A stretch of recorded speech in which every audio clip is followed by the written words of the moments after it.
Hi everybody, it's Mr. D at In the Middle with Mr. D1 at blogspot.com with teaching tips for Lesson 13, Day 3 of my sightseeing program called S Cubed.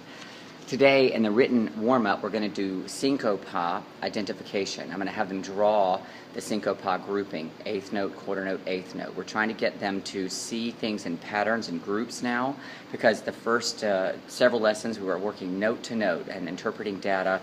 Note to note was the focus, and now it's groupings and things like that, and also the syncopated rhythms and feeling them. They're also going to have to draw a staff and to write a fifth and a third and some other intervals on it, because tomorrow they're going to have a written test, the assessment in Lesson 13, to assess their ability to read skips well, and that's going to help them later in those skip lessons we do down the road. And then in forbidden pattern, we're going to use skips, of course, and we're using do, mi, sol for the forbidden pattern today, and I'm going to focus on asking questions of distraction, as I've been doing. What is this interval? Stopping in the middle of the game and having them tell me what that interval is. And it's Halloween tomorrow, so I'm also going to talk about costumes. I'm just going to stop in the middle of the game and have fun with that, so that they can think that I'm trying to distract them, which I am. And that's what I urge you to do. Find ways, as I've said repeatedly, to have fun and distract and make it a little game between you and them. And then after that we're going to do follow the hand, and I'm going to focus on mi, finding do to mi successfully versus do to sol, for example. That's often confused when they're doing follow the hand. Also, they confuse do and high do versus do and the sol above that. And we're going to focus on placement of the hands before they even start follow the hand. And during follow the hand, I urge you to make sure they are listening to each other.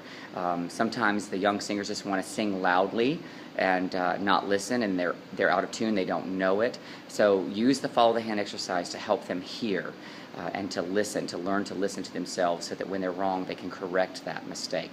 And go very slowly on follow the hand, so these skips get ingrained in their ears and they learn how to use their hands and connect those dots. Afterwards we'll sing the scale. I'm going to pick a varied but comfortable do and I try to go a little higher, a little lower on the various days. And remember, we're never using the real key right now. We're not there, but we don't want them to get fixed do in their heads, so sometimes we might not know it, but we're sticking to the same do all the time, so be careful with that.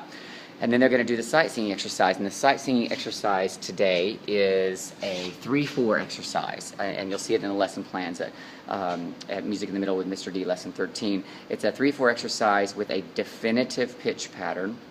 And I want them to identify that pitch pattern. And the rhythm pattern, there's also a rhythm pattern too, and they're connected. And the questions you want to ask are things like, can you identify the rhythmic pattern, or the pitch pattern actually, and where is it located, which measures are identical, and that will help them, of course, get their eyes trained, and we want them to learn to focus as well on the parts that are more difficult, so that they're not just going back to the beginning and singing over and over again unless they've got it. And of course, during chaos we want them to sing the entire time, so if they do have the exercise perfectly, they should just keep singing. We know that already from Lesson 6, Chaos. But during the time that they're struggling, if they've got a pattern and it's easy, we want to teach them to make sure they just skip over that pattern and focus on the areas of the sightseeing example that are difficult for them. And give them at least 1 minute always, as we've mentioned before, so that they can have time to practice. This personal practice time that I call chaos is really, really important for them. So find all the lessons at Music in the Middle with Mr. D at Teachers Pay Teachers, and I hope it works for you. Thanks.